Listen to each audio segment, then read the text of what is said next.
significando que el hecho no está calificado como delito en el Código Penal o cuando los hechos imputados no se adecúan a la descripción típica del delito imputado. Y B, cuando los hechos no son justiciables penalmente al no tener relevancia penal, sino aptitud de ser justiciables en las vías civil, administrativa, laboral u otra causa que no sea la penal.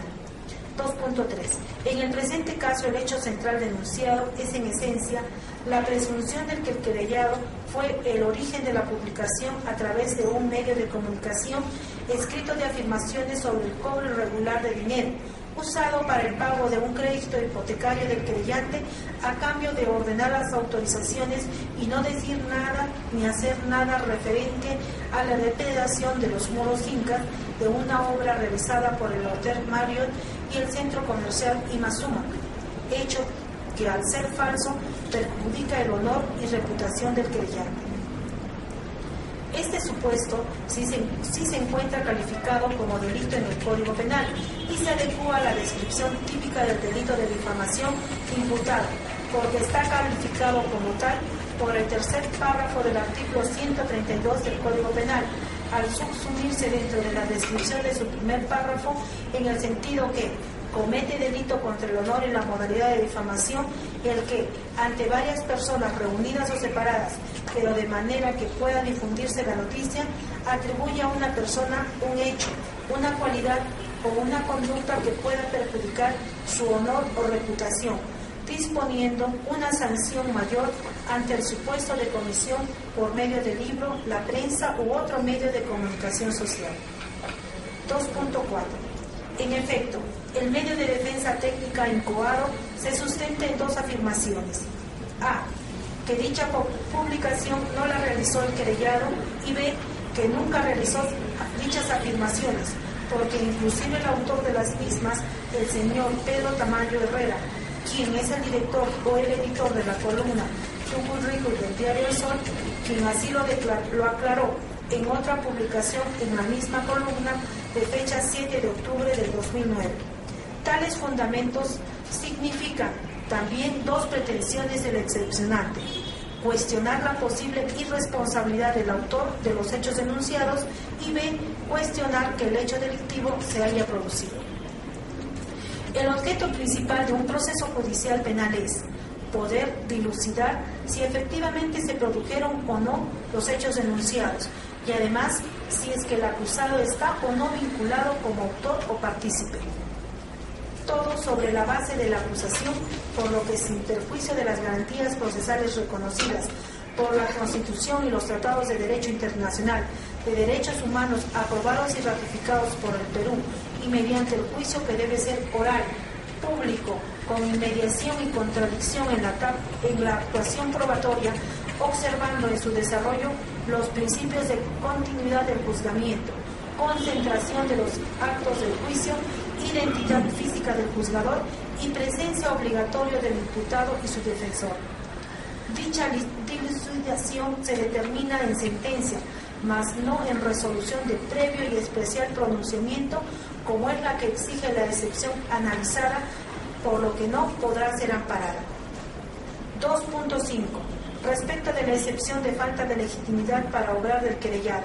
dicha parte ha sustentado que reitera la falta de nexo causal entre el hecho denunciado y su resultado, y entonces, no siendo responsable de la publicación que se le imputó, entonces no tiene por qué ser procesado en el presente juicio, ni emplazado para aclaración alguna, agregando que no basta que un hecho que esté comprendido dentro de un artículo del Código Penal, sino que es necesario que haya elementos objetivos y subjetivos para su configuración, habiendo ofrecido las mismas pruebas que para la anterior excepción. La parte querellante sobre esta excepción afirmó que es totalmente ilegal, porque no está contemplada dentro de la legislación procesal penal actual e inclusive de la anterior, que posiblemente sí la admita, y entonces no están taxativadas en los alcances del artículo 6 del nuevo Código Procesal Penal, por no permitirse aplicación supletoria del Código Procesal Civil, pidiéndose desestime esta excepción. 2.6. Para su análisis se parte de dos premisas. A, que el inciso 1 del artículo 6 del Código Procesal Penal Establece como únicas excepciones contra la acción penal la de naturaleza de juicio, cuando se ha dado al proceso una sustanciación distinta a la prevista en la ley; de improcedencia de acción, cuando el hecho no constituye delito o no es justiciable penalmente; cosa juzgada, cuando el hecho punible ha sido objeto de una resolución firme, nacional o extranjera, contra la misma persona; de amnistía; y la de prescripción, cuando por el vencimiento de los plazos señalados por el Código Penal se haya extinguido la acción penal o el derecho de ejecución de la pena. B. La excepción de falta de legitimidad de obrar es un medio de defensa técnico propio del proceso civil, artículo 446.6, y tiene que ver básicamente con las condiciones de admisión de la acción para la sentencia civil. En específico, las tres condiciones son: derecho, interés y calidad.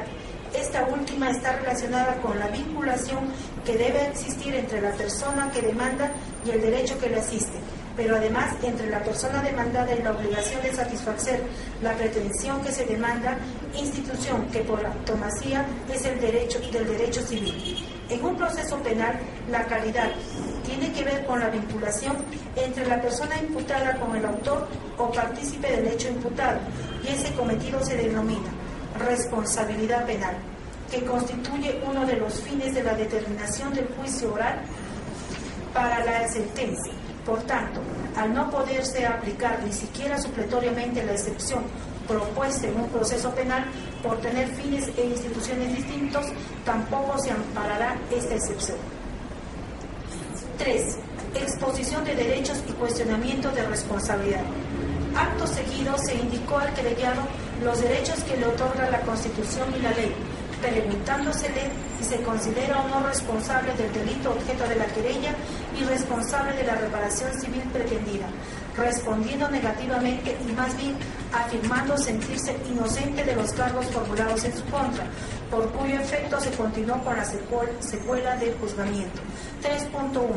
Cuestionamiento sobre prueba nueva. Preguntado a los abogados de ambas partes si es que tienen nuevos medios probatorios que ofrecer, respondieron tanto la querellante como la parte querellada que no tienen pruebas nuevas que ofrecer, por cuyo efecto se dispuso la apertura de la actividad probatoria.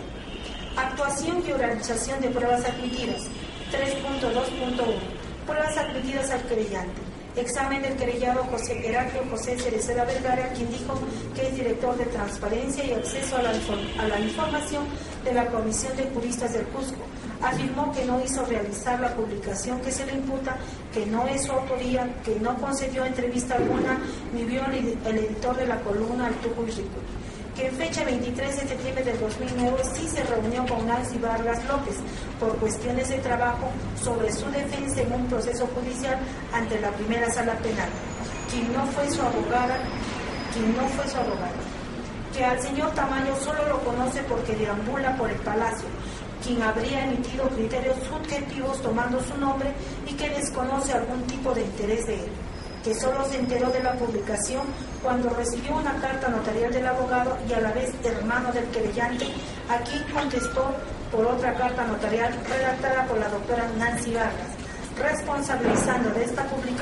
publicación a su editor y a la vez adjuntando la copia de la otra carta notarial remitida a ese director, Pedro Tamayo.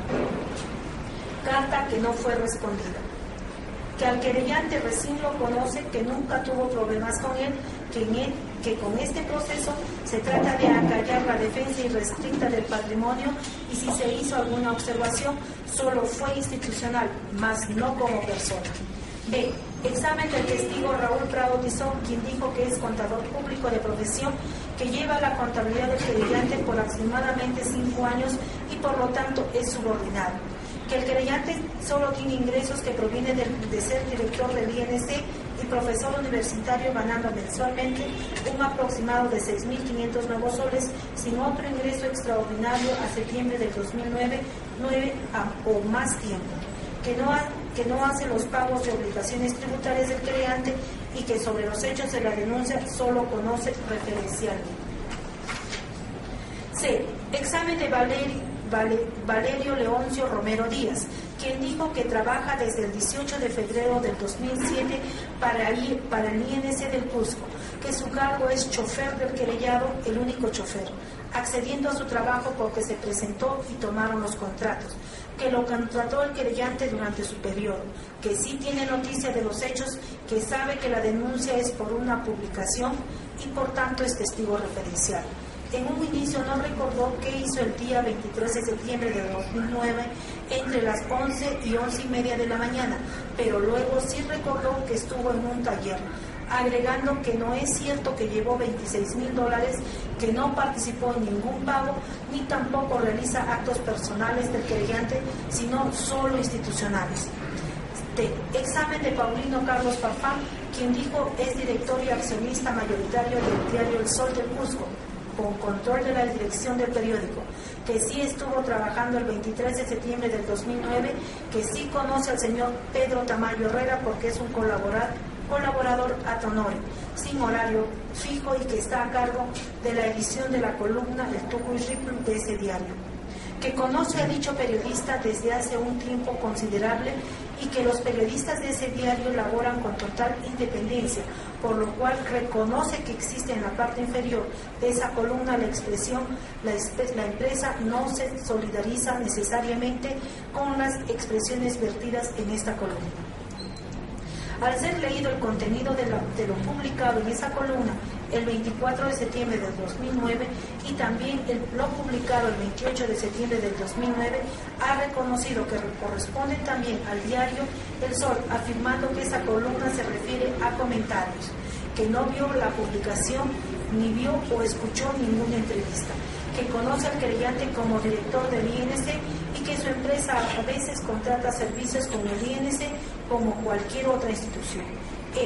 Examen de Pedro II Tamayo Herrera, quien dijo sí ser el autor directo y responsable de esa columna El Tucuy Ripple, el diario El Sol del Cusco, que sí reconoce el contenido de la crónica publicada el 24 de septiembre de 2009, que es objeto del presente proceso penal, pero también reconoce el contenido de lo publicado el 28 de septiembre de 2009, donde además se transcribió de quién tiene que responder sobre la publicación anteriormente referida. Es uno de los representantes de la Comisión de Juristas. También afirmó que nunca hubo entrevista alguna, que es un periodista práctico y que el contenido de lo publicado el 24 de septiembre del 2009 se basó en otras afirmaciones, manifestando que el Tucuy Ripple significa el que lo ve todo. También ha reconocido el contenido de las cartas notariales de fojas 97 y 98 en el sentido de que sí recibió la carta notarial de extrañeza remitido por el ahora querellado, que la información publicada el 24 de septiembre del 2009 no fue producto de una declaración, sino solo por referencias, que el querellado sí estuvo con periodistas y no escuchó ninguna expresión negativa contra el querellante. F. La hoja de vida de Jorge Miguel Segarra Valcárcel, habiéndose oralizado copias simples de certificaciones desde fojas 1C a fojas 22 del expediente judicial. La primera sobre un certificado de estudios realizados en Cusco del 20 de junio de octubre de 1977 sobre restauración de monumentos otorgado por el Instituto Nacional de Cultura del Perú, el Programa de Desarrollo de Naciones Unidas y la UNESCO, otra por un curso del 15 de junio al 15 de diciembre de 1983 sobre restauración de bienes culturales muebles, pintura y escultura otorgado por el Instituto Nacional de Cultura del Perú,